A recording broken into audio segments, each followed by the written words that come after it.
Iran Israel पर हमले के पहले अपनी ताकत का इजहार कर रहा है, वहीं हिजबुल्लाह को यह टास्क दिया गया है कोई इजराइल में आयरन डोम सिस्टम्स पे हमला करे और उसे बर्बाद कर दे, ताकि जब ईरान के बैलिस्टिक मिसाइल गिरे तो इजराइल पर घाव बेहद गहरे हों। नमस्कार, मैं हूं मधुरेंद्र कुमार और आप देख रहे हैं मेरे साथ रणनीति। और इस वक्त इजराइल ईरान जंग के बीच का जो माहौल है वो देखने लायक है, क्योंकि एक तरफ ईरान लगातार अपनी ताकत का प्रदर्शन कर रहा है, वॉर ड्रिल कर रहा है, उसके वीडियो जारी कर रहा है, तो दूसरी तरफ हिजबुल्लाह जो है वो लगातार इजराइल के उन मिलिट्री ठिकानों को टारगेट कर रहा है जहां पर आयरन डोम सिस्टम है, ताकि आयरन डोम सिस्टम को पूरी तरह से बर्बाद किया जा सके। तब जबकि ईरान के हमले हों तो ऐसे में इजराइल के लिए उन हमलों को झेल पाना मुश्किल ही नहीं बल्कि नामुमकिन हो सके। लेकिन इस बीच इजराइल ने प्रीएम्प्टिव स्ट्राइक का भी ऐलान कर रखा है कि अगर ईरान किसी भी तरह से इजराइल पर हमला करता है तो वो भी प्रीएम्प्टिव स्ट्राइक करेगा। इस बीच इजराइल ने जिस तरह से अपने फाइटर जेट लेबनान के ऊपर उड़ाए और साथ ही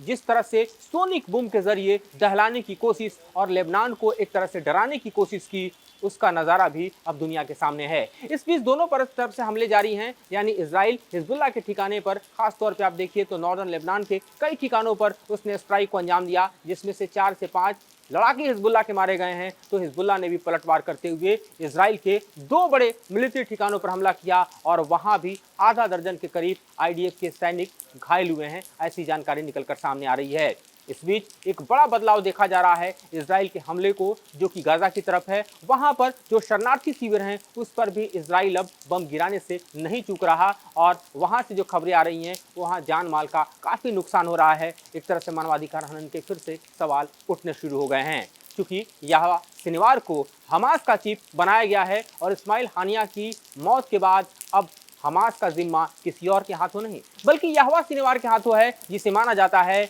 कि 7 अक्टूबर के हमले का जो समूचा करता धरता है वो कोई और नहीं बल्कि हमास का यही टॉप कमांडर था और उसी के कंधों पर अब समूचे हमास की जिम्मेदारी दी गई है। क्योंकि हमास के जो बड़े लीडर्स हैं वो पिछले 10 महीने के युद्ध में अधिकांश मारे गए हैं। अगर आप हिजबुल्लाह और हमास के टॉप लीडर्स और खासतौर पर कमांडर्स की बात करें तो जो खाका है, जो डाटा है, जो कि अरब वर्ल्ड और खासतौर पर अल जज़ीरा की तरफ से भी जारी किया गया है, उसमें तकरीबन 51 कमांडर मारे गए हैं, ऐसी जानकारी निकलकर सामने आ रही है। इस बीच यहवा सिनेवार के साथ जो कोऑर्डिनेशन है वो ईरान का जारी है, क्योंकि ईरान का जो प्लान है इजराइल पर हमले का वो प्लान पूरी तरह से अब धीरे धीरे सामने निकल कर आ रहा है, जिसमें इजराइल न सिर्फ बैलिस्टिक मिसाइल, क्रूज मिसाइल बल्कि अपने बचाव के लिए S-300 और 400 जैसे एयर डिफेंस सिस्टम भी इस वक्त रूस से ले रहा है, ताकि न सिर्फ अपना बचाव कर सके बल्कि फुल फ्लेज वॉर में वो इजराइल को भी दहला सके। ईरान की सबसे बड़ी कमजोरी एयर डिफेंस सिस्टम को थी, वो रूस पूरा कर रहा है ताकि ईरान अपने आप को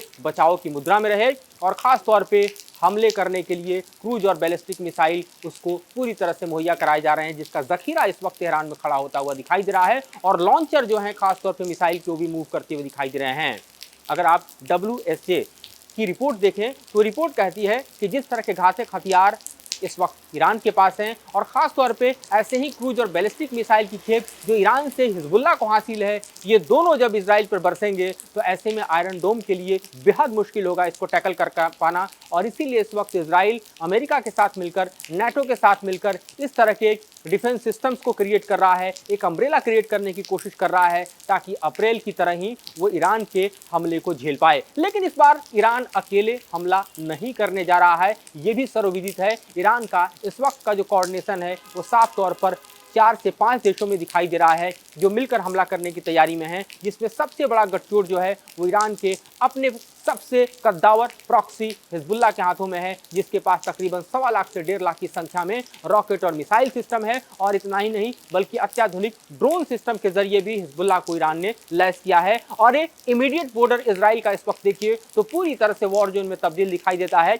जहां इजराइल की सेना लगातार अपने डोमिनेंस को बनाए हुए है और हिजबुल्लाह लगातार उसको चैलेंज कर रहा है। इस बीच आप देखिए तो हिजबुल्लाह ने पिछले 1 महीने में सबसे ज़्यादा अगर कहीं हमले किए हैं तो गोलन हाइट्स पे किए हैं, जहां पर इजराइल का ऐसा सर्विलांस सिस्टम है जो लेबनान पर पूरी तरह से नज़र रखता है और वहीं से पिन पॉइंट स्ट्राइक को अंजाम देने में इजराइल की वायुसेना को कामयाबी मिलती है। लिहाजा हमले के जद में अगर हिजबुल्लाह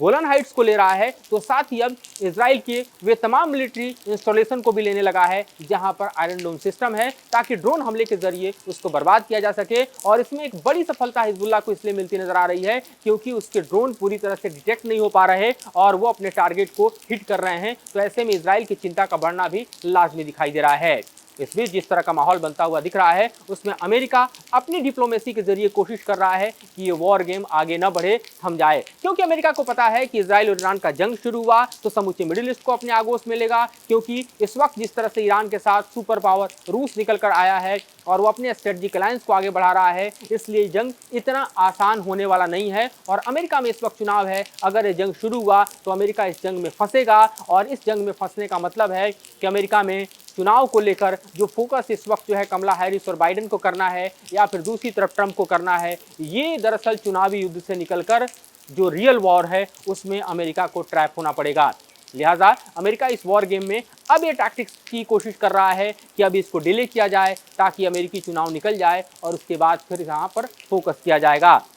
लेकिन जिस तरह से पेजेस्कियान की मुलाकात शर्गई शोइबू से हुई और इस तरह से देखा गया कि रूस और ईरान के बीच जो स्ट्रेटजिक कम्युनिकेशन है, जो स्ट्रेटजिक अलायंस है, जो हथियारों की सप्लाई है, वो लगातार बढ़ी है, क्योंकि कार्गो खेप रूस की सेना का हम देख रहे हैं कि तेहरान में उतरते जा रहे हैं, जिससे मिसाइलों का जखीरा भारी पैमाने पर इस वक्त रूस से खास तौर पर ईरान को मिल रहा है और एयर डिफेंस सिस्टम भी, जो कि दुनिया के बेहतरीन एयर डिफेंस सिस्टम में से शामिल होता है। अब तस्वीर का दूसरा पहलू भी देखना आपके लिए जरूरी है। तस्वीर के दूसरे पहलू में आप देखिए तो हूती पर लगातार अटैक का जिम्मा एक तरह से अमेरिका ने संभालने की कोशिश की है। हूती जो कि यमन में बैठा एक ऐसा इस वक्त का ईरान का प्रॉक्सी है जो कि हिजबुल्लाह के बाद दूसरा सबसे बड़ा ताकतवर एलाइज है, और वो इसलिए है क्योंकि उसने अपने दम पर रेड सी में अमेरिका और खास तौर पे इजराइल के शिप्स को न सिर्फ टारगेट किया बल्कि हाल के हुए हमले में तेल अवीव में ड्रोन के जरिए हूती ने बतला दिया कि वो कितना गहरा संकट खड़ा कर सकता है। इसके अलावा हम देख रहे हैं कि सीरिया की ज़मीन पर ईरान की एक्टिविटी लगातार बढ़ी है। सीरिया जो कि इमीडिएट बॉर्डर पर हम देखें तो वो भी दरअसल इजराइल के है, दूसरी तरफ इमीडिएट बॉर्डर लेबनान का पड़ता है। ये दो बॉर्डर पूरी तरह से दहलाने की कोशिश जो है वो ईरान अपने हमले के जरिए करेगा। और साथ ही आप समझिए कि अगर आप डिस्टेंट वॉर जोन के पर देखें तो तकरीबन 1900 से 2000 किलोमीटर का जो डिस्टेंस है वह साफ तौर पर इजराइल और ईरान के बीच दिखाई देता है। लेकिन ईरान के बैलिस्टिक मिसाइल, ईरान के क्रूज मिसाइल कैपेबल हैं इजराइल के चप्पे चप्पे पर कहर बरपाने के लिए, लिहाजा उस हिसाब से टारगेट करने की कोशिश इस वक्त IRGC करता हुआ दिखाई दे रहा है। दूसरी तरफ हूती खास तौर पर अपने ड्रोन हमलों के जरिए इजराइल को टारगेट करेगा, ऐसी रणनीति पर काम करते हुए हूती के लड़ाके दिखाई दे रहे हैं यमन से। और हिजबुल्लाह फुल फ्लेज वॉर की स्थिति में है, क्योंकि हम देखें तो हिजबुल्लाह ने भी अपना टॉप कमांडर खोया है और शुक्र की मौत का बदला जिस तरह से हम देख रहे हैं कि इस वक्त लेबनान की ज़मीन से नसरुल्लाह ने ऐलान किया है कि लेकर रहेंगे। दूसरी तरफ आप देखिए तो इस्माइल हानिया की मौत का बदला लेकर रहेंगे, ये ईरान का ऐलान है। और इस ऐलानिया जंग के बीच इस वक्त जैसे जैसे रफ्ता रफ्ता हम आगे बढ़ रहे हैं वैसे वैसे तैयारियां अंजाम तक पहुंच रही हैं। अब ये देखना है कि डिप्लोमेसी काम करती है या वॉर होके रहता है। अगर ये वॉर हुआ तो बेहद घातक होगा, मिडिल ईस्ट पर बहुत भारी पड़ेगा। इसको हम लगातार फॉलो कर रहे हैं और आपको इससे जुड़ी जानकारियां आगे भी बताते रहेंगे। इससे जुड़ी तमाम जो आ रही खबरें हैं उसका विश्लेषण आपके सामने परोसते रहेंगे। फिलहाल मुझे और मेरे सहयोगी अतुल राज को दीजिए इजाजत।